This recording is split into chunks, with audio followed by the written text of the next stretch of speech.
Welcome to the iPhoneography podcast. We are here on a special day and time. It is as I record for me and my time. It's Saturday, February 1st at 1 p.m. So a midday special. We have a really good one here. I've been wanting to have this fellow on for quite some time. As you know by the thumbnail, is Alex Fox. Excuse me, the developer of the Mood Camera app. And I've been having a lot of fun with this app, and we're going to talk to Alex all about the app and whatnot. But first, let's bring in one of my co-hosts, Mr. Dwight Broman. Hey, Dwight. Hey, Greg. How you doing? I'm not doing too bad. It's not snowing, so there's that. Nice. But so Dave is not able to join us. He ran a 5K run today, and I imagine he's probably a little wore out from that. That's all. And he's only running a 5K. It was just a 5K, but I would imagine it's probably sub-zero temperatures. Maybe I'm not sure what the weather is for him in Pittsburgh, but if it was me running a 5K, I got to tell you, I'd need about 3 days. I don't. I'm just not a runner, but God bless him for doing it, because it's just not something I could do. But anyway, I only run to the refrigerator, and I run to the refrigerator and from the police. So that's it. Yeah, that's about it. So, all right. Well, without any further ado, let's welcome to the show Alex Fox. Hey, Alex, how you doing? Hey, yeah, I'm good, thanks. Hey. How are you? Hey, Good. Alex, And welcome. you are in London, in the UK. Yeah, that's right. Yeah. So it is 6 o'clock for 6 you in o'clock. the evening. Yeah. Still daylight though, is it?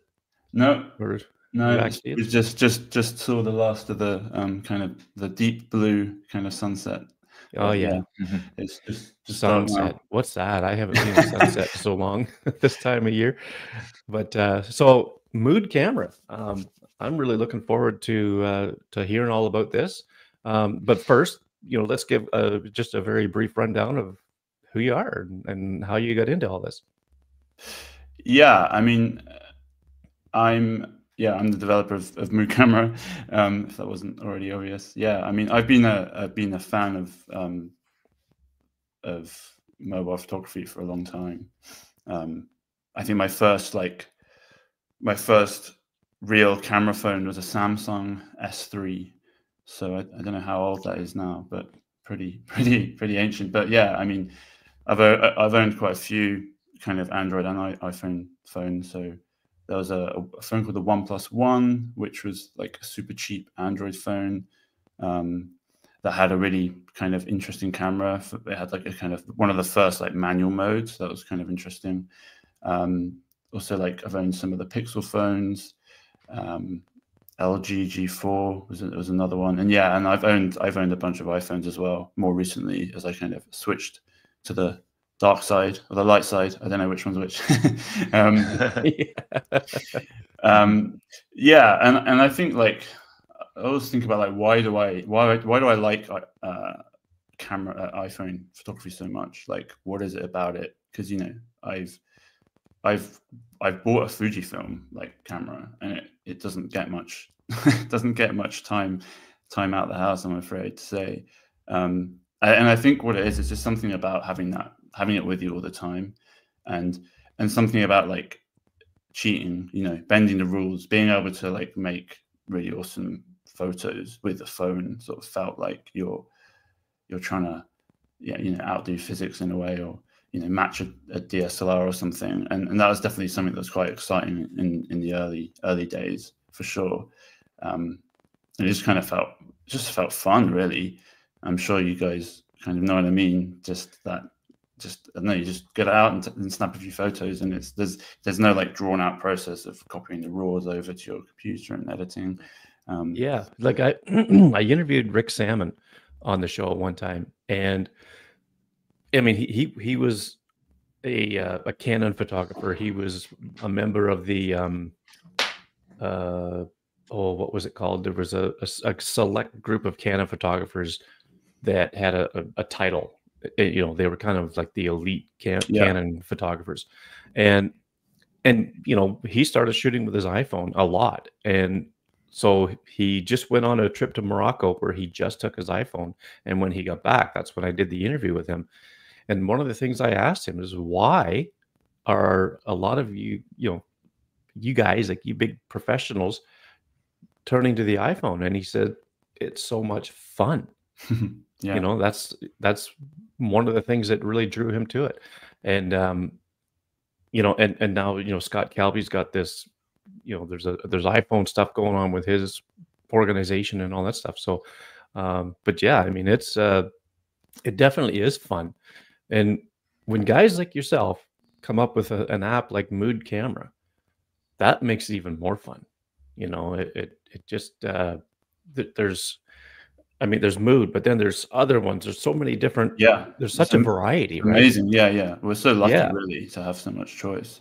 Yeah. And I think, yeah, that being said, I do feel like mobile photography is in a kind of weird spot in a way, because if you think about like 95% of iPhone or smartphone users, maybe even more than 95%, like I kind of think that the camera is kind of, I think of it as like an extension of their memory, right? Like most people just take a snap of what they're doing to remember it later.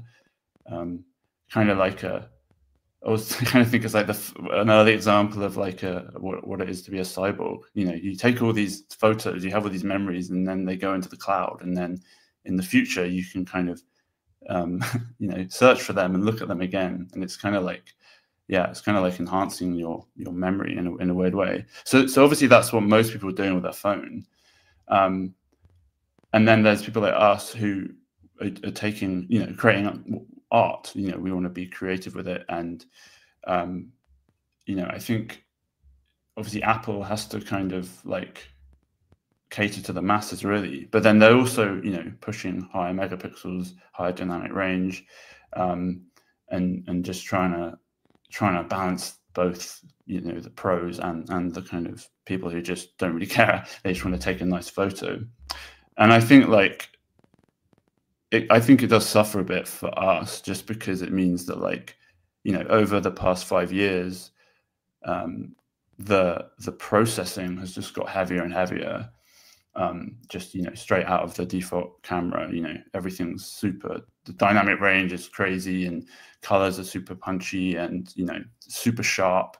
And I don't know why they've pushed it so far in that direction. I think probably if you did like a blind test with an average iPhone user, they'd prefer the punchier one, and that's probably why it's kind of down to that. Yeah. I've always maintained there's the 90-90 rule. They want to please 90% of the people 90% of the time. Yeah. But Dwight's got me going in a different direction.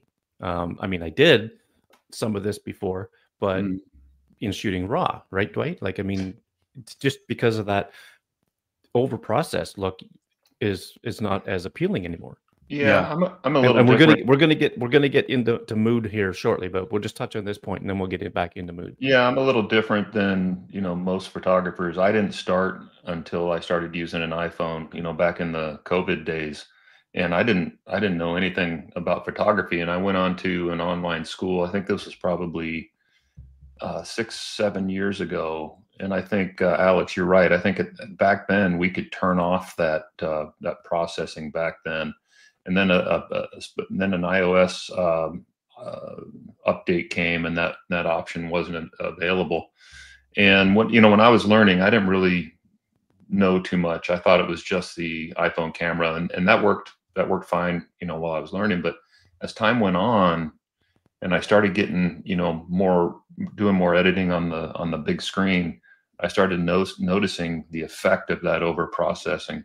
And it drove me crazy. So that kind of pushed me, into shooting RAW, into film emulation apps.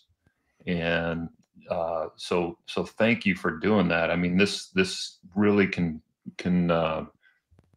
take care of all of that stuff, really. So I'm really excited about this app, and I'm having a lot of fun with it. And yeah, I mean, this is a challenge, and I don't think Apple, hey, if they just put that switch back in there, I'd be so happy. But, Yeah. But I'm afraid they're going to cater to the masses for sure. Yeah, I think It's interesting you said about when you put it on the big screen, because I had the same experience where I was kind of looking at my phone. I was like, oh, this is pretty nice. And I was actually thinking of setting up a little portfolio site of some of my pics I'd taken with my iPhone. And then when I put on my on a 4K big screen, I was like, whoa, this looks kind of bad. So I suppose they tune it for the phone, because that's, again, going to be 90% of where people look at the images. Yeah. So, so I think it goes from phone to Instagram, for the most part. Yeah. But maybe guys like us, we're going to look at the bigger picture. And if you look at the details, they become smudgy. I mean, it's growth. There's detail and noise, and if you take that noise out, it looks, if you zoom in, it looks like somebody just smudged the side of a cliff, as opposed to having the details. So that's why I prefer to shoot in RAW. I would also say that I think one reason that we can shoot in RAW now is that the sensors have got that much better. Because I think, like, back, I think when I got the iPhone 11, and that was when they had the I think that was the debut of the night mode, where it took, you could hold it and it would do a kind of fake long exposure. And I remember kind of being amazed by that, and then kind of quickly realized it looked kind of weird. But now the sensors are way more light sensitive, so you actually don't really need Pro RAW or the the Apple pipeline quite as much as you did probably back then, when the RAWs would have been a bit worse. The straight RAWs would have been struggling in kind of medium light situations. Yeah, I would agree 100%. Just gotta let my dog out. So, but okay, so let's get back to the mood camera now, because we've just talked about something that you've kind of done with mood camera, and that is you've been able to strip out some of the over processing look. Like with I was really, like, I've played around with the app, but I played around with it a fair bit this morning. And I've discovered a few things that I didn't really know were there. There's a lot in this app. And one of the things is the there's the dynamic range setting. You can adjust the dynamic range, and if you take I have to open the app here now just to have a look at it. But if you take the dynamic range and set it to 0, that's basically like a raw file, except you're getting a JPEG. Exactly. That was that it is. I mean, it's basically, it took me like a while to work out all the settings that you could control. So I don't know. So the app will capture in Pro RAW if the device supports it. So I think the Pro phone since the 12, I think, 12, Pro RAW, So it will capture in Pro RAW, and then I basically, there's a pipeline of operations, different image filters and stuff. But there is, at the beginning of that chain of filters, there is some configuration you can do with the Pro RAW and say, so I'm turning like noise reduction, I think, down, and I'm turning sharpness down. And one of the things is you can control it's called like the local tone curve or something. It's local tone mapping. And you can basically, if you set it to 0, you don't get that kind of HDR effect. And I'm not sure like exactly what's going on behind the scenes, because Apple isn't super forthcoming when it comes to their documentation on this kind of stuff. So it did take a lot of trial and error to kind of work it all out, but I'm pleased with the results for sure.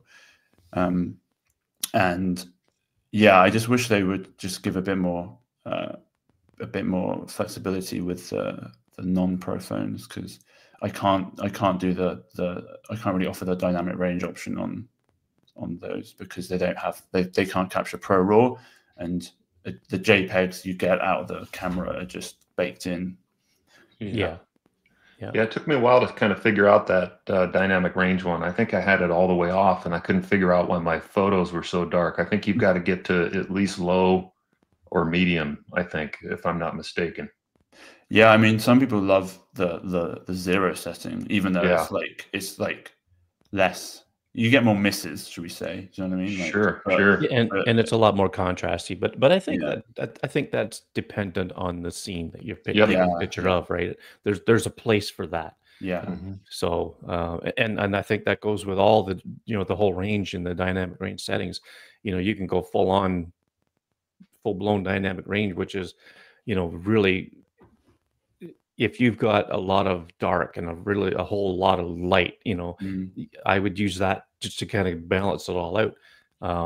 But if you're after a high contrast shot, then by all means go to the 0. It's um, and with the 0, you're going to get some grain, right? Mhm. And then, like Dwight says, there's detail and grain. So, Well, actually, the grain is there's no grain in the Pro Raw that comes out. well, Well, it's not none, noise, but I guess, right? no, but it's the Pro Raw that it captures is the same. Turning off the tone mapping doesn't. It still keeps the noise reduction that you get from the Pro Raw. Oh, okay. So the grain is I'm adding grain back in, So you're adding the layer back on top of the which is Pro kind Raw of layer. yeah, Okay. which I is found kind some of web results. I can show them oh. if you ask again with your iPhone. It's kind of ironic that we Leave it we to have. Siri to spoil the party. I was gonna say it's ironic, obviously, that we have this Pro Raw that is removing all this noise, and I'm adding it back in. But Yeah. I'm doing it for a reason. Yeah, yeah. So how did you come up with the idea of mood? Like, I guess you said you had a Fujifilm camera, Yeah, and I'm assuming that you probably used some of the film sim stuff in that. yeah. Is that kind of what led you to come up with this idea? Well, I think, yeah, I can't remember. I think I had an iPhone 11 Pro, and that was fun. And then I think I just thought, hey, I should get a proper camera because I'm obviously into this photography thing. And like I said, I got an XT30, which is like one of the more budget options. Great little camera, but like I just never had it with me, and I couldn't be bothered to edit the photos. I don't know. It just wasn't really working for me. So then, yeah, I went back to to iPhone photography. But I think I was just kind of getting bored of it, I think, to be honest. I think the processing look wasn't doing it. The processed look wasn't doing it for me. And like with anything, you kind of get over it. I was kind of done with like doing lots of editing. Like it kind of was starting to weigh on me. Take a load of photos, and then I'd be having to sit on my phone and kind of in Snapseed and edit them. I think I just was lacking inspiration. So yeah, I basically from that was like, okay, there's a load of apps out there. Let's explore some. So probably for a year, I was trying out some different apps that I hoped would inspire me, and I guess they did. But none of them were never quite what I wanted. I think like they're either too gimmicky, very much like, I think there's like one called Nomo or something, and it like has really interesting like cameras in it, but they're all quite gimmicky.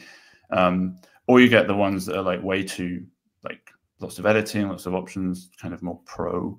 And I suppose I wanted something in the middle, and nothing quite worked for me. And I suppose I eventually thought, hey, like maybe I'll give it a go. Like I've been a developer for over 20 years now.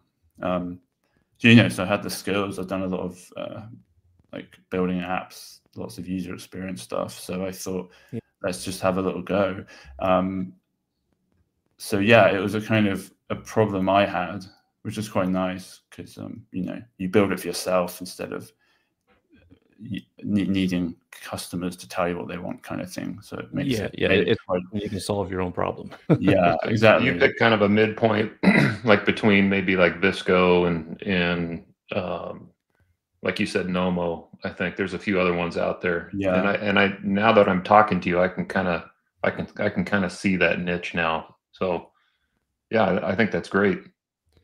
Yeah, it was also like just sort of, it took me a while to understand what I liked about, or what I didn't like about the kind of stock look, and what I liked about these other apps. And I suppose like obviously, yeah, let's get rid of the HDR over sharpened effects. I think there is another Nomo app called Nomo Raw, which does a similar thing. Yeah, it's a camera. Yeah, and I thought that's pretty cool. The other thing was like, I was sort of trying to understand why I liked film grain so much. You know, it kind of took a while just to kind of like, because a lot of people are like, oh yeah, you know, film is just nostalgia, but I don't think it is that. There's just something in grain that just like gives it a sense of physicality somehow, even though it's obviously digital and it's on your phone. It gives it, I don't know, a sense of realism or something, and it helps to like obscure some of the like detail, which I know to some photographers is the worst thing you want. You want as much detail as possible, but I think there's something in the kind of about being able to, the human mind will make up the detail, and that's kind of a nice thing, I think. Yeah, I think you've touched on something there, Alex. There's some psychological aspect of it that I haven't been able to put my finger on, and yeah, that's neat right there. What's really interesting for me is that I'm really into editing. So, you know, I like taking a raw file, and I've got, you know, my workflow on Adobe Camera Raw and Photoshop. And then when I was getting ready for this podcast, I went out and took some shots at the local mission, and I brought them in on my desktop, and I got everything downloaded, and I looked, you know, for my favorite 3, and I'm like, these aren't supposed to be edited, and it was ready to go. And I just did a little bit of cropping, and that's kind of cool. Yeah, it's interesting. Like, there's something else. Like, yeah, I sort of kind of appreciated this after I'd built it, but you know, one of the reasons there's no editing is because like I'd like almost have an anxiety about editing, because there'd be like so many options that you could like never settle on like the best thing. So there was something nice about it's almost like I don't want to use the word, it's kind of overused, but it's kind of like mindful in as much as you just like have to take it for what it is, how it comes out, and you don't have an opportunity to change it. And obviously you get some misses, but you also get some really nice happy accidents, which you just wouldn't normally get with the kind of editing flow. And I'm not saying that we shouldn't edit, and it's, you know, it's a different style of creativity, I guess. And yeah, I think just being able to snap and not worry about it was just super nice. And I think it meant that like I had to make sure that the emulations and the grain and everything was really good. Like it couldn't look bad, you know. So that meant that like I spent a lot of time balancing each emulation for like with lots of different scenarios to make sure that it didn't look kind of crazy, because obviously it kind of had to be all rounders within some degree. So yeah, it's interesting that like that decision made me basically like forced me to fine tune the flow of the creative. Yeah. And it seems that you've been able to take advantage of the API by incorporating even portrait mode into the app. So let's have a look at this one here. You know, tell us about this a little bit, and then, you know, was it difficult to get portrait mode built into it, or is that like just basically a toggle in the in Xcode, or how does that work? Yeah, I mean, I wish it was a toggle. Yeah, I had quite a couple of stressful months trying to work it out. I think, yeah, I mean, it is hard, because I think one of the things is what I wanted to do was with the data was sort of outside what the kind of typical app might do, because essentially there's 2 steps to it. One is like capturing the data itself, and that is sort of just a switch basically. So if you're building an app that didn't have you know, much filtering, you could just save that data with the file, and then when you open it in the Photos app, it would render the portrait mode for you. Whereas I wanted to apply the portrait mode kind of blur before the filmic effects and like bake it all in. So Okay. I basically had to like, I had to use that depth map and then work out like the right way to render it. And there is a filter that they provide that you can use with the depth data. So you get this like black and white depth map basically. Yeah. But it was really challenging to again, there wasn't much documentation on it, and it was really challenging to just get looking right. And like, it didn't do the foreground rendering, blurring either. So I had to do a thing where like I inverted the depth map and then run it through it again to get the foreground blurring working as well. And, oh, okay. Yeah, it was a lot of experimentation. But yeah, I mean, this is one of the pitch you got here is one of the early tests. I was just one of my photos just out and about.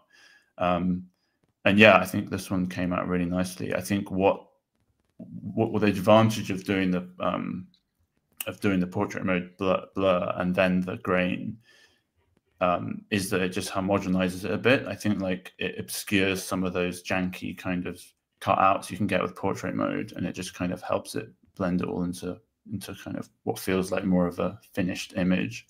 So yeah, that was really exciting. And like, yeah, I was sort of I was in two minds of whether I should put it in, because I know it's more processing, it's more computational photography, and I sort of was against that. But I can see its uses, and it does produce some really nice images. Yeah, I'm definitely glad you put it in, because and it does a really good job. Like, now this is where I wonder if the segmentation mask, or the segmenting part of it, comes in from an app standpoint or from the phone itself, because this did a really good job of, in the middle of the screen you got your flower, but then in behind you've got these little stem parts and that, but behind it is blurry. And a lot of times, the portrait mode image comes out where it doesn't blur that part of it. You know what I mean? Yeah. So it's done a great job of separating the subject from the background and producing that background blur like that. Yeah, that's great depth of field, and I'm sitting here looking for the Apple errors on the portrait, and I haven't found one yet. Yeah, exactly. I haven't either. Yeah, I mean, it's not foolproof. Sure. Well, but but you can fix it, in post if you have to. But yeah. No, that's a heck of a good job. I was also interested to hearing how you like the look that you have with this one. It just looks like a 1970s film shot. That's and not even from a like a DS an SLR. yeah. Sorry. Like, it doesn't even look like it would be from, it almost looks like something from like a 110 camera, but I like it. Yeah, I think this is quite. So this was from, I think, the beta days before it was fully released, and I had a group of testers all around the world, and yeah, this was one that I particularly liked. I think, yeah, there's not much, there's not a lot of detail in it for sure, but the colors really pop, and I think it just, there's something about like the not quite being able to see the people's faces. You can kind of, But to me, that lack of detail gives it so much character, and such Yeah, a nostalgic look. I love the softness of it. I really like that. Yeah, it makes me want to use that, and I don't know which which setting it was exactly, but I'm gonna say it looks like gold. I think it might be analog, but I'm not maybe sure. Analog. Okay. Yeah. I've got some good pictures with analog. Yeah, it's a very popular one. Yeah. But it's funny though, people always like say, oh, what settings did you use? But I think I always sort of say, well, I mean, it's not really, it's not just the settings. You've got to be on a place like this and have an eye for it, right? Yeah, I think a couple of months ago I was reading the subreddit, and I pinged Greg on this app, and I'm like, Greg, here's all the recipes that people are, suggesting. And, even that, it depends on the scene, right? It depends on, everything that's going on. But yeah, that's a common question in the subreddit, right? Yeah. I posted one that we're going to look at later here today, and bang, right off the bat, oh, what did you use for this or whatever? Yeah. So Yeah. maybe I should have put that right in the title or whatever, but yeah, I mean, it's hard. Like when I do, so I do a weekly Instagram post with like pics of the week that I kind of get from various places, and like I don't have. There's not really any way for me to get all the emulations, but some people do comment and be like, "You should be posting all the settings," and I'm like, "Well, if I could, I would," but it's like, yeah, tracking people down, and yeah. Well, getting back to the portrait part of it, what I really like too is, okay, so say I change my f-stop from whatever my default setting is. I think I have it set for a default setting of f8. And if I want to go back to say f1.4 or something like that, I noticed when I'm looking at it in my Photos app and I swipe up to see the data, it shows the f-stop that I actually shot it with, not the f-stop of the camera itself, like the physical aperture of the camera. It gives you, and I love this, it gives you the f number that you use to take the photo. That is so cool. I love that. And, if you put that in, or that's it was a request of one of my users when I was testing it out. So I mean, since I implemented it, I've not thought about it. So I'm glad that someone's appreciating it. Oh yeah. Oh, I think it's an amazing little Easter egg. Yeah. Just awesome. Yeah, great. I'm thinking this was taken with portrait mode. Yeah. Yeah, but I love the color, the vibrancy of that color. And I'm not even going to ask you what you shot it with, but Chrome. I think it's Chrome. Yeah, probably. But I mean, it was a friend's. He's like a car journalist, so he's always sending me pictures of cool cars. I think it's Tiger. I think it's like probably Tiger 400N or something. Okay. Oh yeah. I think it's just a bright red car. I don't think it's that. But yeah, it's a really cool shot. Obviously, well, I'm a car buff, so I think I was really drawn to it. Yeah, it's a great composition, and just obviously, yeah, it's a good scene. I think one of the real nice things about Mood camera is the fact that there's so many different things that you could do with it. Like even when it comes to, just you pick a film simulation and then you can change the dynamic range of it. You can adjust how, you can go to like a faded look, or you can take it right up to like a real harsh contrasty look. And then you've got, basically I'm running through all the different camera settings, I guess you could say, but you've got your exposure value and how you can, but what I also like too is that you've implemented into the settings that you can change how that works when you rub your finger, like when you run your finger up and down. It was initially swipe down to take the exposure value up, but I'm used to the other way. So I was able to just toggle a little switch in the settings. And now when I swipe down, the EV value goes down. Yeah. Like you've put a lot of thought into this, and I got to say, thank you. I really appreciate it. It's so versatile in all the stuff that it could do. Even the viewfinder, you can have a modern looking viewfinder or kind of like a vintage style viewfinder. I mean, the intricate little details that you put into this app, if I had a hat, I'd take it off. Thank you. Yeah, I mean, I'm like big on UX and like design and animation, so it was nice to like have a project that I could kind of have full control over, because at work, like there's other priorities than a nice animation, right? So it was kind of nice that I could go deep on that. And yeah, I mean, with the settings, it's hard. Like, I try to keep it simple, because if there's too many settings, you know, I'm going to go against what I wanted to do, and create this kind of point and shoot simple experience.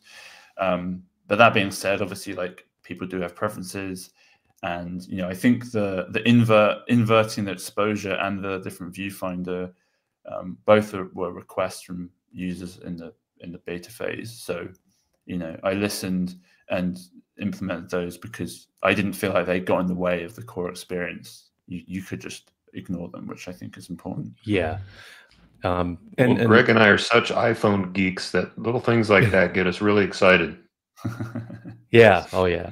And another thing that really, you know, separates this from other apps. And so I was going to ask you too, what do you think separates this from, you know, what sets it apart from other apps? But before I get you to answer that, I'll just say too that I love that you put the guide in there. You know, explains what all the film sims are meant for, or what the kind of look that they do, and then, you know, all the different things that are within the app. You've got, you know, basically an instruction booklet built right in, and I think that's awesome. So, you know, aside from the obvious, what do you think sets Mood Camera apart from all the other ones? Like, yeah, especially in the film sim world. Yeah, I mean, I think what I touched on earlier was that kind of niche between the kind of pro complex side and then the more gimmicky side, and I think that is the niche it sits in. I think, like, from what I've seen, like, a lot of the apps don't do a great job of film emulation, grain emulation, and that's something that I spent quite a lot of time, you know, understanding how it, like, works on a chemical level, actually, you know, just to understand how to implement it digitally.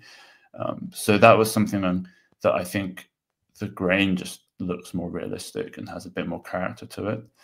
And I think just the simplicity of the interface and the effort that's gone into, you know, like you said, some of the details just makes it just a nicer experience. I mean, one thing that is a bit controversial, that sets it apart, whether you like it or not, is the fact you don't get a live preview of the filter on the viewfinder. Right. And I'm okay with that myself. Personally, I'm okay with that. Yeah. And initially, that was just, you know, when I first built the prototype, I just didn't do it because I was just building a prototype, and I just wanted nice photos to come out of it. I didn't really care about the viewfinder, but I found that it was just nice to have a little bit of a surprise, because I've found that, like, on some other apps that do give you the preview, is that I'll be stood on my phone and I'll be like, oh, that's kind of nice, and I'll be flipped to the next filter, you know, and you'll be flipping around, and I'm kind of like, I just wanted to make something you just pull out and you just take the photo, and it does take a bit of getting used to. And like I said earlier, you do get some misses, but I think the fun that you get out of it makes up for that. Yeah, I like the misses, because I do iPhone art and art with my photos as well. And every time I have something that I like, it's a happy miss, right? Yeah. It's a mistake. And so I think that's part of the fun of shooting and part of the art of it. So yeah, no, I think that's cool. And there's also the no chimping switch. I think that's pretty cool. I have yet to use it because I'm still one of these, you know, I may be an old coot, but I still like the instant gratification part of seeing the photo after I take it. But, you know, Dwight and I were talking about this, I think it was yesterday, about you know, not the lack of preview, but the fact that we kind of want to see what the image was like. Yeah. Because if we screwed up, or if we, you know, didn't have it, you know, maybe just tried the wrong setting, you know, we want to be able to correct that for the next shot before we walk away, right? Yeah. So, but I think that's an interesting feature, having the no chimping in there. And I'm not familiar with what that is. Chimping? it's like when you, I think it's because you have the, like, when you take a photo and you look at it straight away, it's from like, Yeah. so you look like a kind of chimp, like Ben. I don't know. Oh, okay. Yeah, Okay. it's kind of like, you know, okay, picture 4 or 5 young kids, and they're taking pictures, and the first thing they do is they all gather around and look, and they look at the picture, and Okay. that's, you know, that's like a bunch of chimpanzees. If they just happen to find a phone laying on the ground, that's what they would do, right? I learned I something guess new that's every where it day. comes from. I don't know. Yeah. Yeah, I mean, obviously, I don't think many people turn that saying on, but I suppose it is part of the kind of the ethos, the, you know, the kind of the direction I'm trying to push it in is you know, taking away control, and that kind of instant gratification, and in exchange you get some happy accidents, you get some more fun and less kind of anxiety. Because I think, like, it's kind of ironic, like, the more control we have, you know, you have your weather app and you can see all the weather going on, but like I think for a lot of people it just makes you feel less in control, because you can kind of see more information. And I suppose sort of trying to take that paradigm and yeah, in the photography world, it's having less control. It does free you from some stuff and allow you to just take photos, basically, which I think is quite refreshing. Yeah. I like the in your photo library, when you go in there, I like how your settings are highlighted as well, I think at the top, Yeah. so you don't forget that. I'm trying to get used to all the different, you know, what each film emulation does. So I'm shooting in random at times. Yeah. So it's nice if I get a happy accident to kind of look at, you know, what that setting was. And I haven't found out yet, can you save presets yet, or is that on the roadmap? How do you mean save them?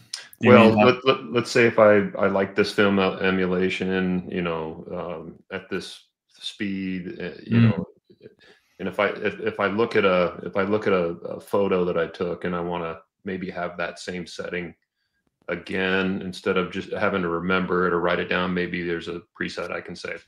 Yeah, I guess you could load, because like right now there's you know, each emulation there's only one instance of it. I guess you could say allow like loading of the emulation from a photo, if that makes sense, which would be kind of cool. Okay. Yeah. And yeah, I mean, I do have something on the roadmap that probably would, which is in that kind of area, but Okay. we're it's kind of in testing at the moment. Yeah, I was gonna see, you know, if there was anything you could tell us about what might be coming up. I mean, it's kind of a You'd have to come after you, Greg.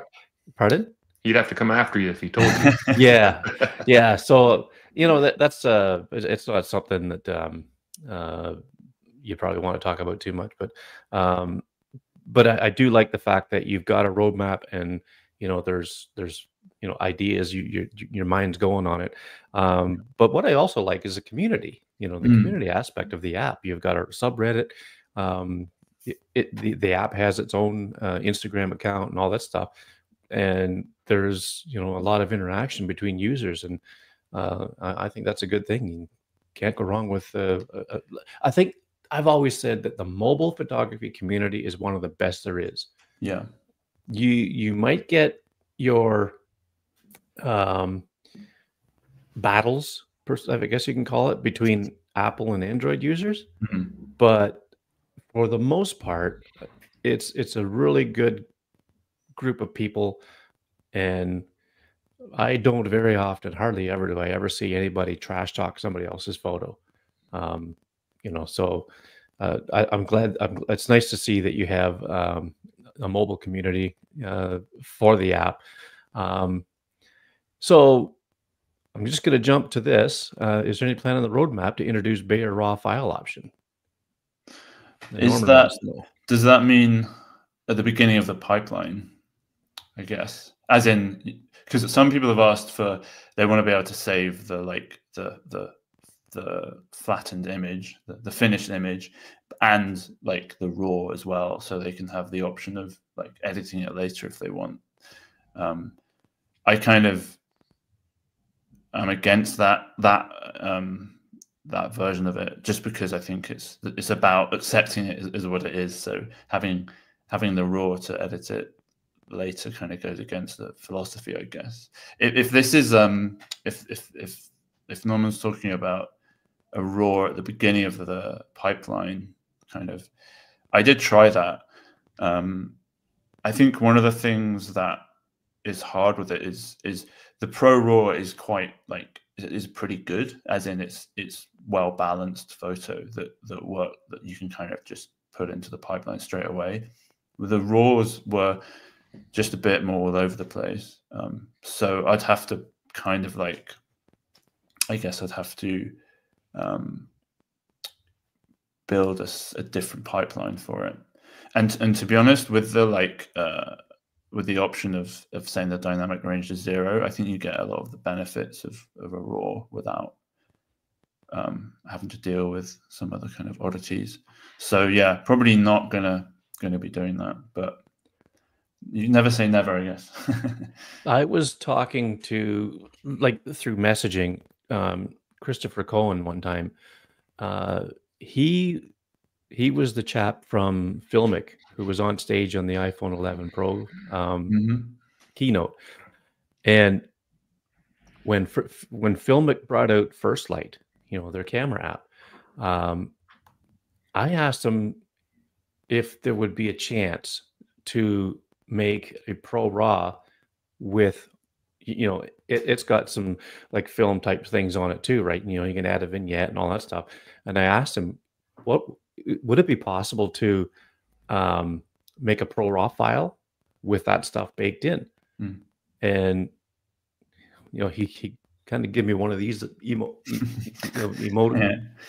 or whatever they have, like emojis, thinking, and he, I guess he kind of wanted to look into it, but I just don't think it's possible. I don't think it's possible to create a Pro RAW file with anything but the Apple stuff built into it.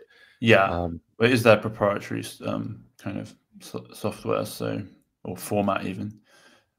So yeah, I mean, it's kind of like a raw, right? Is kind of intended to be edited.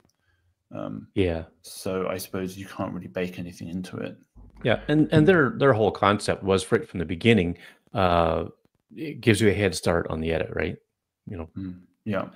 And Shane Moston says he missed this. He came in late. That's okay. You're still a bloody legend.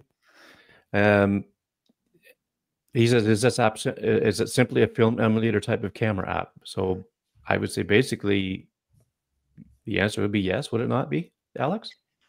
Yeah, I mean, a lot of people liken it to like having a Fuji camera in your pocket, I guess. Yeah. In fact, I've had quite a few messages from people saying, "Thank you for making this. You've saved me a couple of £1,000." Yeah, exactly. $1,000 or whatever. Wow, that's cool. Yeah, it is really nice. It is like, it does the film emulation thing for sure. But like, you can turn that off and you can just use the emulations with like the digi setting, so there's no grain, or you can have it on 100, which is like very fine grain. So it's quite versatile in that sense. I kind of resent the like film emulation kind of label, because it is, yes, it does that, but it is, I feel like it's not trying to just do the Instagram kind of thing. Do you know what I mean? It's not just trying to make things look filmic for nostalgia. It's trying to do a bit more than that. Yeah. Well, is there anything about the app that you want to bring up, Alex, or Dwight? Do you have any questions for Alex before we move on to our next segment? Oh, I'm just enjoying listening to Alex, and yeah, it's. I have a lot of questions, but I don't want to get ahead of his plans and stuff like that. I'll leave it to Alex to I'm happy to answer any queries. Well, obviously I'm interested in roadmap, but you got to keep that under your hat, I think, a little bit, or whatever you're able to share. Yeah, I mean, if we want to talk a bit about like future plans for the app, I think I've kind of, I guess, backed myself into a corner with it a little bit, as in, because it's simple. there's kind of not too much more I can add. Like, sure, there are things that people ask for, but they're all kind of small improvements. I think what I'm thinking about is, there are a few things, like I'd quite like to add a double exposure mode. Oh, that'd be great. Oh yeah. Like, it's a bit niche, Yeah. but I think it'd be really nice, especially with all the grain. And it wouldn't, like, I'm hesitant to add anything that's too changes the philosophy too much. Like, lots of people want to import photos, but I'm just never going to do that, because it's not about that. And people get quite annoyed, to be honest. I've had some quite aggressive messages from people. But hey, that's the internet for you. So yeah, I think I think double. Sorry. I think you could probably be pretty safe to add Dwight and maybe even myself to your list of beta testers. Oh yeah, I would love 100%. That. Yeah, I mean, I'm actually beta testing something right now, which is it's not even beta testing. I'm basically just seeing if is it a good idea or not. I'm trying to work that out. And it's a kind of custom preset mode. So what that is, and this is based off feedback from users, is the ability just to tweak the optionally be able to tweak each emulation a slight bit more. So things like dialing down the amount of the emulation, so you can have it a bit less intense. It's a little bit on the change in the tint or the temperature, opacity maybe as well. Yeah, exactly. Yeah. So there's a few, and I'm hesitant to add it because it is about simplicity. However, I do read Reddit, and I see people being like, mood's cool, but the effects are too strong for what I want. And one of my beta testers he uses portrait a lot, but he's like, I always have to add a bit of warmth in the Photos app afterwards, because he just likes a little bit more warmth. So I suppose I can see, for those people who want to go a level deeper, having a few more things to play around with. Because that's personal taste when it comes to that, right? Yeah. So that's what I'm trying at the moment, and so far they've been loving it. It is an advanced thing, so I don't want to scare off the people when they use it for the first time. But I think it does add a bit more flexibility. So that's kind of what's going on at the moment. I'm also looking at if I can do anything with you can get basically like an HDR gain map out of the camera as well. So that is a black and white image of the lightest and darkest areas. So it's not like it's not just a black and white version of the photo, So it's kind of interesting. I was looking at that to potentially use to improve how the halation works, because that's you get that kind of red glow around brightest parts of the image. And at the moment I'm just using the image itself, but you can get some kind of false positives because of the way the finished image is captured, whereas with the dynamic range map gives you a lot more information. So that's kind of interesting. It's a subtle thing, so it's kind of, I'm weighing up, is it worth the effort? But it would be nice to kind of dial that in at some point.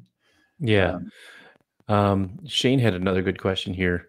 What would be the advantage of this versus an app? I guess it's an app called 1998, for example, where loads of camera apps now. Why would I buy this one versus something like 1998?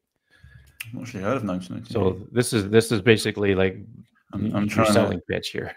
I have 1998, and I think I can partially answer that for Alex a little bit, just based on what he told us earlier, that he's gone through a lot of these apps, not necessarily 1998, and has found that a lot of these film emulations are gimmicky. So Not specifically relative to 1998. I mean, he may like that one, but I think his niche is in between, to kind of be in the middle there, between the gimmick and the pro kind of apps that are out there. Yeah, I mean, I must be honest, I've not actually used this particular vintage camera app. Yeah, it has different cameras that you can use. Yeah, so I can't speak for it, but I think, as I said earlier, like the attention to detail of the film grain and the emulations and the kind of simplicity of the user experience, I think, kind of set it apart. And the ability to, like if you want to go high resolution, no grain, and still have the film emulations, then that's also an option. So it's quite flexible in that regard. And we'll finish off this segment here with Norman's comment about Mood's an interesting app compared to, or when you compare it to Leica Lux, where they're trying to create an app that simulates their lens types and colorations. Yeah, I remember seeing that and feeling a bit worried, thinking. At the time, I mean, I think I used it when they first brought it out. It wasn't. I don't think it was just a great user experience. I don't know. It didn't gel with me for some reason. And that is, we all have our own preferences, right? And I suppose like someone might just like the Mood camera UX, the look and feel of how it works. And that might just be what sets it apart for someone. But it's obviously quite hard to distill that into a sales pitch because everyone has their own tastes. But, I recommend just trying it out. I mean, it's got a free trial, so see what you think of it. I mean, I don't know about the Leica Lux. Like I said, I haven't tried it again, but I think there's a free version to it, but it's quite limited to what you can do. Yeah, I think that like the trouble with like the bigger companies doing this kind of thing is they've got to be careful of not eating into their own like business, right? Fuji would make a great app potentially, but they don't. I'm sure they'd rather keep selling their proper cameras. Yeah. So the like many things, it's the small people who can disrupt a bit more because they've got less constraints. That's a good point. Yeah. Well, I think we've covered quite a bit. In all honesty, I think we could have a 3-hour conversation about Mood camera. There's just so much to talk about, with the app, what the app could do, and the features and all that stuff. If you have the app, or if you're thinking of getting the app, don't forget there's a really good guide in there that it's in the settings, and it tells you all about the different things that the app can do. I'm going to be going back and forth to it quite often, I think, because it even describes what the film simulations could do, because you get a little idea when you select it on the screen. But if you want to take more time to read about it, then look in the guide, and it's a real helpful tool. So I think on that note, I think we'll jump into some recent photos. I'm going to take a second here to get this together. So normally, if it's just Dave, Dwight, and I, we do two photos each. But when we have a guest, we have the guest submit 2 photos, and then we'll do 1 each, just so that it doesn't take us forever to get through the show here. And actually, before we do that, Norman says, "I applaud Alex's effort to understand and give us options for processing in the iPhone." Yeah, that's definitely. Yeah. So anything you want to say to that point about the processing part of it? I mean, I guess I'm excited to see if Apple responds. Obviously not to me, but just to the general feeling and in the community of the overprocessed look. They did add in the photographic stars in the last version, which I think is fun. I think it's a great addition to their camera suite for sure. But again, it still has some of that processed look to it. Yeah, there's a lot. And one thing that I don't and this might be just a personal thing, but like the something I tried to do with mood was like, even though there are options, I tried to limit them to like maybe 5 or 6 or something. With their like, they have a kind of XY pad with the tone and stuff. You kind of have like, you have like an infinite kind of potential, well, not infinite, but you know what I mean? Like there's a lot of like notches on each axis. And I suppose like, I don't know, I find it a bit like, I don't like that. Something about just having a few options just makes it a lot easier to make a decision about, I don't know, I want max this and you know, medium on that, and it just having so much fine grained control kind of put me off. But yeah, you're right. It still has that processed look, and there's no kind of film grain. I can't really imagine them ever adding that. But No, they've only got noise reduction. They don't have adding grain. I prefer to work with tone curves than the XY slider myself. Yeah. So okay. All right. So we're going to go into our recent photos, and if you're watching the YouTube video, here they are. They'll be here. If you're listening on the podcast afterwards, don't forget to check out your screen. It's an enhanced podcast where we display the images that we're talking about. And if you'd been listening this long, then you would have seen some of the ones from before. So they do work in CarPlay. Don't look at them while you're driving. But yeah, it just, I put this podcast out this way because this is the best way to understand what we're talking about when we talk about an image. So I think what we'll do is we will start with you, Alex. Yeah. And we'll start with this one here. And from what I understand, this was from early beta days. Yeah. So I think, you know, when you asked to send some photos over, it's kind of hard for me to choose because like there's been thousands of amazing photos. But this one in particular, this was from, I was going through the timeline actually of when I worked on.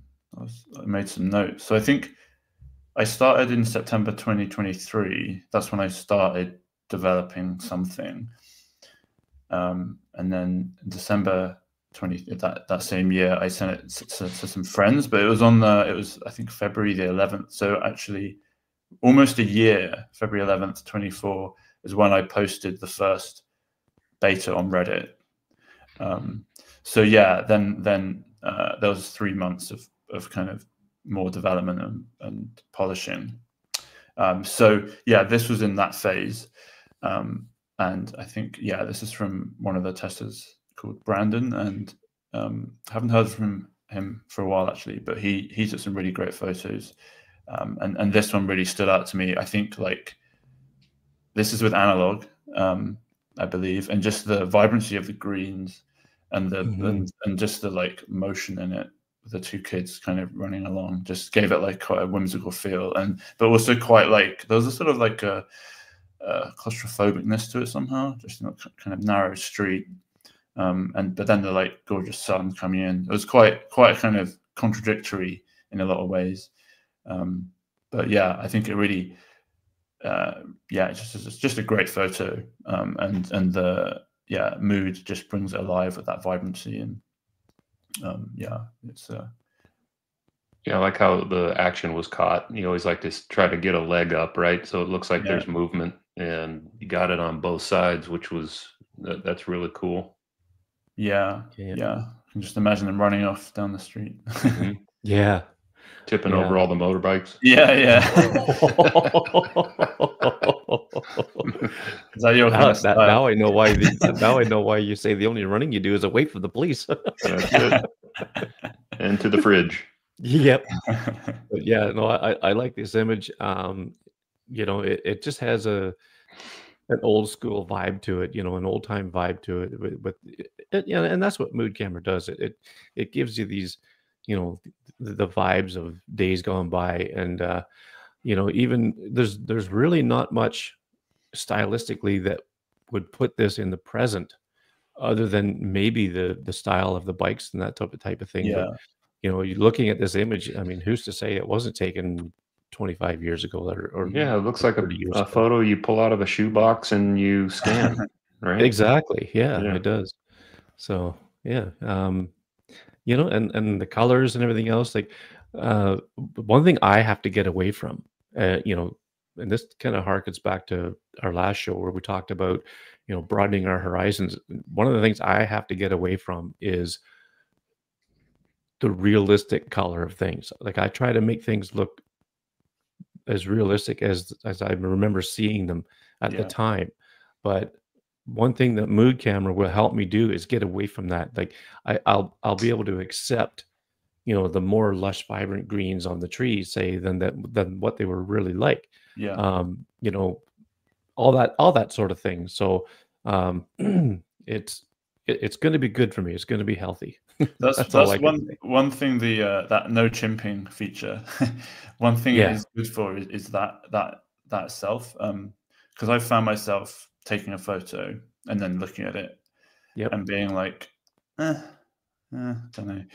And then getting home or looking at it the next day and seeing it again. And when you're not comparing it with the vista itself, the view itself, you're in a different kind of headspace. And a lot of the time I'm like, actually, that's a really nice photo. Like, and I think it's just taking you out of that moment and not expecting it to kind of represent what you imagined is quite interesting. Yeah. Yeah, Greg, and Yeah. I think it goes back to what we talked about early. If we took this and brought it into Photoshop, the first thing I'd be thinking is, wow, there's a lot of yellow in those greens. I'm gonna, mute some of those tones down, and I'm gonna lift the greens. I'm gonna,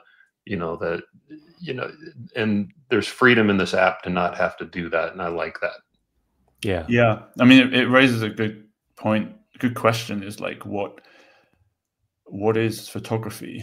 I suppose, like, is it recreating what your eye sees? Is it recreating what you remember? Is it creating a feeling? Is it, are we trying to make it as accurate as it was? Is it? I think it's obviously down to style, but for me, it's just about evoking a feeling. Mm-hmm. And is that basically how you come up with the title, Mood? Well, yeah. I mean, one thing was, a lot of other names are taken. But yeah, I think I liked. I think I liked the fact it was. They look moody. I mean, you can't deny that. Yeah. Yeah.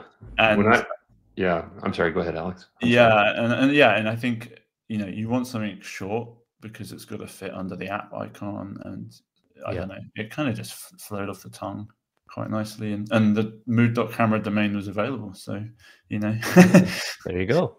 No, that's great. Yeah, because I feel a lot of pressure when I edit. In my mind, I'm thinking I've got to bring the scene back to how I remembered it, or it's just art. And I think this app invokes the feeling of art immediately, and I think that the different emulations that you have assist in that.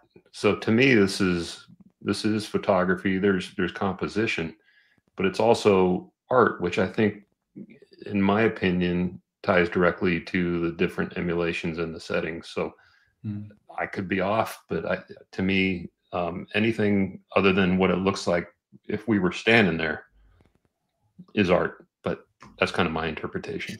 Yeah. And everyone will have their own preferences. I mean, I know some people use the app just with the stock Apple color profile, but without the with the sharpening and everything off, and that's just how they like to use it. And that's great, like whatever. But it's it's interesting, the whole like. But when I deviate from trying to recreate the scene as I remember it, I have a tendency to come up with some pretty cool tones, and people like those too. So is that art, or is it maybe the sun's pointing a different way? I don't know, but yeah. I think if you say it's art, it's art, and that's the rule. Yeah. I mean, it's funny. The one thing I'm not, is a bit weird. This whole AI like object removal.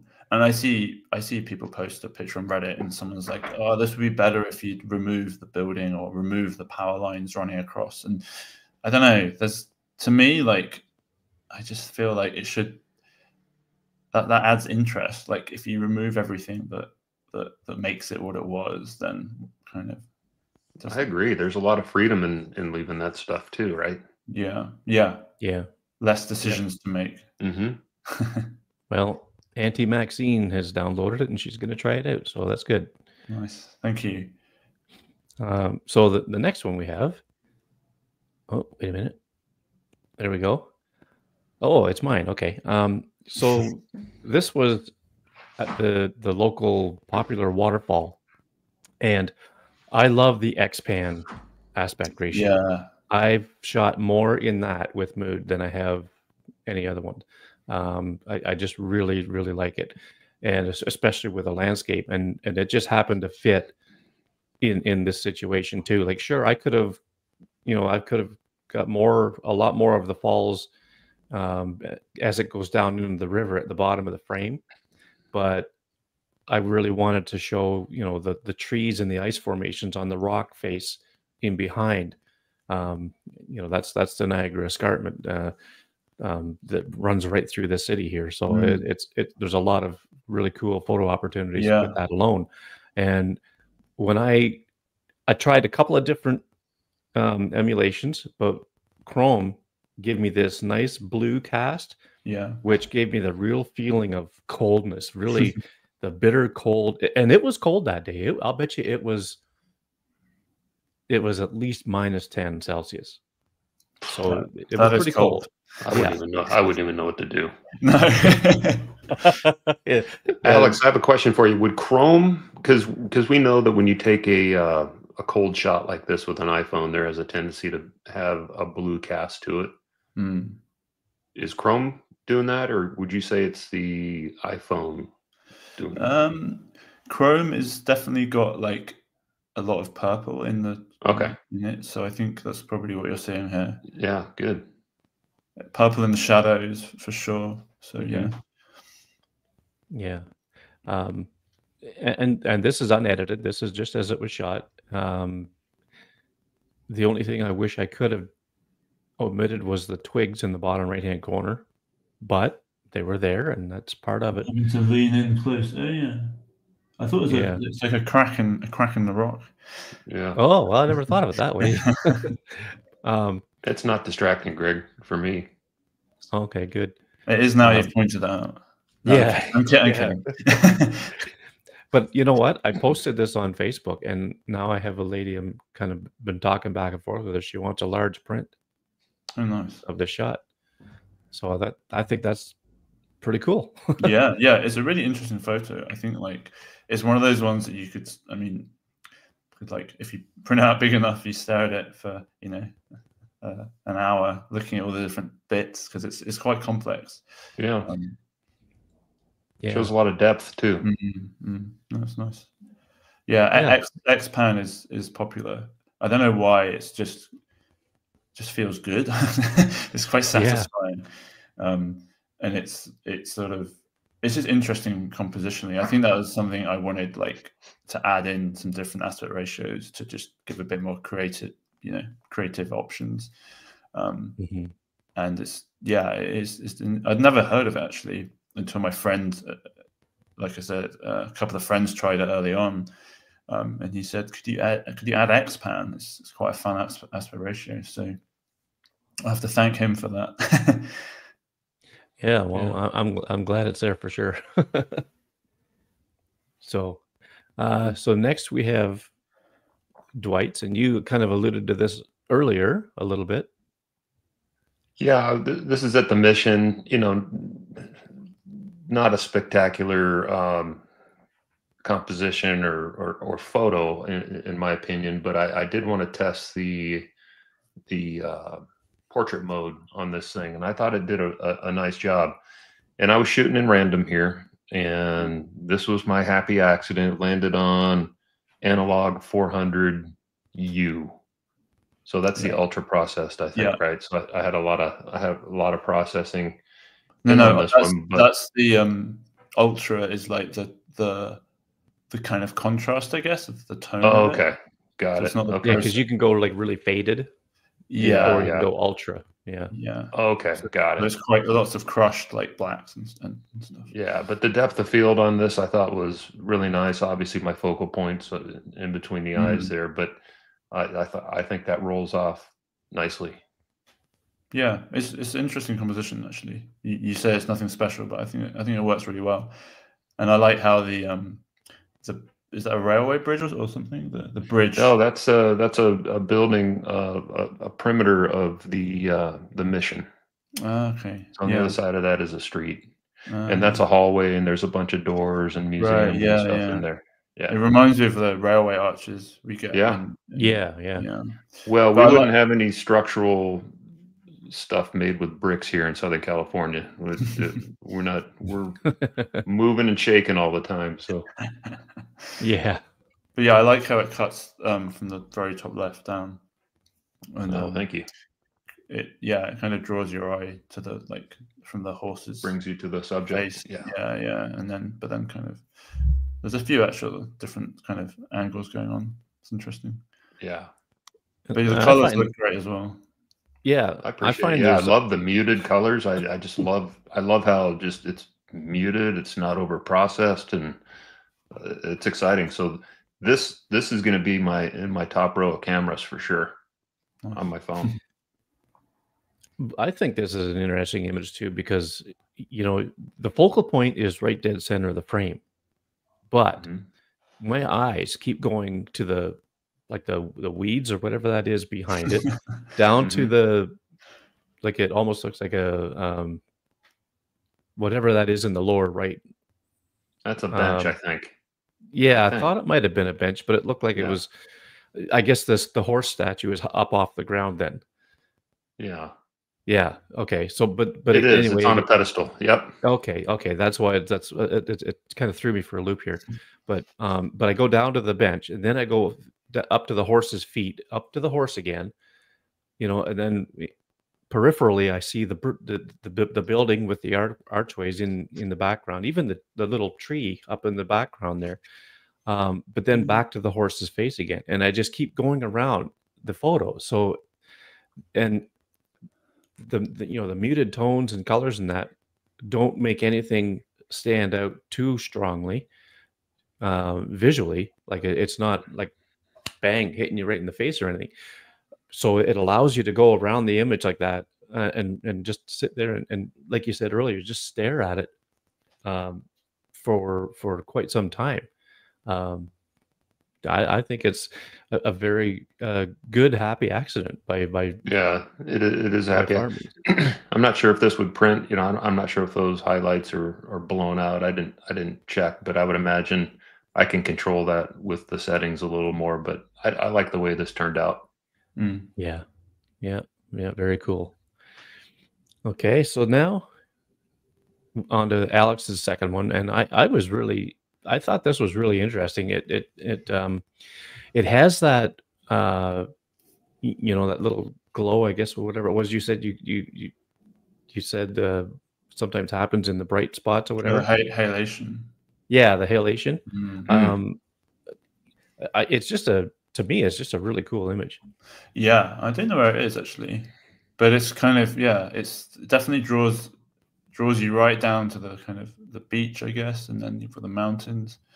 And there's an interesting, I'm not sure why, but there's an interesting sort of semicircle at the top of the image that is in the sky. I'm not sure what that is. I don't know if that's just how the clouds are, or whether Mood did something, or is it a weird lens flare? I have no idea, but it's super interesting. And I think that is weird. I love the shadows of it, and just again, like the other image, we looked at the motion in the skateboarder, and just gorgeous colors. And I think you probably won't be able to tell on the stream, but just the kind of the grain just makes the colors so nice, like the gradients, like the way they all kind of come together. Because I think one thing you get a bit of you can get a bit of banding and stuff. The grain kind of basically eliminates that. Yeah, and I like the halation in this. It doesn't bother me. Yeah, it's just I don't know. You can feel the warmth, right? Yeah. I think it adds character to the image too. Yeah. Yeah. Yeah, again, I think this was in the beta test as well. But yeah, it's also just like a super interesting thing. Like if you look at all the different areas, all the different skate, I don't know, ramps, I guess, and just the way it's kind of like undulating. And it's kind of makes me want to pull my old board out. Yeah. Yeah. And the low sun just catches it just right. Yeah, it's a really nice picture. Yeah, love it. Andy Maxine says the shadow effect using this app is fantastic. The shading is awesome. Great. Yeah, it's soft. I love the soft edges, and yeah, it's nice. Yeah, and that's the kind of thing that's achievable with, the different settings, whether it's the EV, the dynamic range setting, even, or the amount of contrast that you put into the image. Like there's so many different ways you can massage the settings to get just the perfect result. And I don't know what the beta tester used in this one for those types of particulars, but it's just really cool the way it turned out. Yeah, and I think you just have to experiment. It won't be for everyone. The kind, the look and the flow, like the fact there's no way to change anything after you've taken it is definitely not going to be something that people enjoy. But I would say, if you give it a chance and embrace it, I do think it just allows you to be a bit freer with taking photos. Yeah. But there is a wall you have to kind of get through, I think, for some people. Yeah, and I think Maxine has a good comment down there. Yeah, it reminds me of the way a photo used to be, and I think that's kind of the point, right? Getting away from all the processing and the control, the editing. I mean, not to say that we shouldn't edit, and that's not a great way to take photos, but yeah, I was just given a Pentax Spotomatic Asahi, and I'm not going to know how it looks until I get the film developed, right? We can still see it here, within a few seconds if you want. Yeah, but yeah, I mean, also, so I mean, I did a bit of film photography in my when I was at art college, but yeah, it's a shame it's so expensive as well, because I do like the look of it, and I like having a physical photo. I have actually printed some out from Mood, and they look great on 4x6. Oh, good. They look really nice. It was actually that was one idea I had in the early days, was that to integrate with some like printing API, and you could like print from the app and then deliver them. I thought it'd be kind of fun, because I think like having the physical photos just makes them so much more valuable. They have a finiteness to them, whereas digital is just like you've got so many on your Apple Photos or Google Photos or whatever, that it just gets lost in a sea of stuff. Maybe you can create a Kickstarter campaign where you can fund a project like a Mood photo printer. Yeah. You're welcome. I would say you can get I think like you can get like an Instax or something like that. Polaroid make one, I think. But yeah, it's a fun idea for sure. Yeah, but I think the price is inhibiting though. Even printing them with the service, it's like people aren't. You get used to like stuff being kind of free, like going back to the old ways can be a challenge. Yeah, sure. Yeah. Well, that's a look at our recent photos, and I know the ones that you had, Alex, were not necessarily recent. What we do as a rule is show pictures that we've taken since our last episode. But I mean, no, don't. There's no worries about that. You're excused. But I think it's just you sent me like I think it was 10 pictures to pick from, and I picked some of the ones that I thought were really cool and interesting that I definitely wanted to hear more about. So, I think we've got ourselves a show. You know, we thank you so much for coming on, and I'm so glad we did this. Yeah. You know, Yeah.